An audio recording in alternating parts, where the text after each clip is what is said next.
covering news where you live. This is 5 News at noon. Good afternoon, and thank you for joining us. I'm Tiffany Lee. The White House says that if Congress doesn't act soon, America will no longer be able to provide support for Ukraine in its fight against Russia. The aid is set to dry up by the end of this month, which helps explain why the Ukrainian president is in Washington, D.C. today.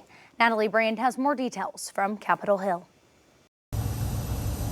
In his third trip to Washington since Russia invaded Ukraine, Ukrainian President Volodymyr Zelenskyy arrived Tuesday morning on Capitol Hill, meeting with all U.S. senators. Very good and productive meeting. He's making a case before lawmakers to send more aid to his country. He needs the aid quickly. If we don't give the aid quickly, several things will happen. First, the military needs, but second, Europe and many other allies will say, what is going on here? They're not giving them the aid. He's also meeting with the new House Speaker, Mike Johnson, who says he's not opposed to more funding for Ukraine, but wants to pair it with tougher policy on border security. A standoff over the border has stalled the president's $110 billion package in the Senate, which includes aid for Ukraine, Israel, and other national security priorities.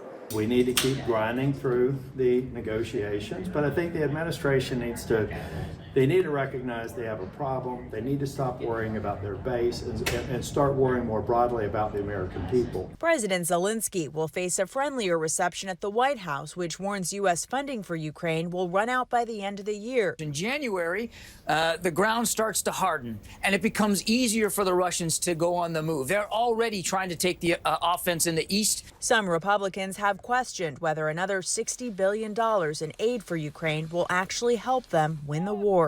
Natalie Brandt, CBS News, Capitol Hill.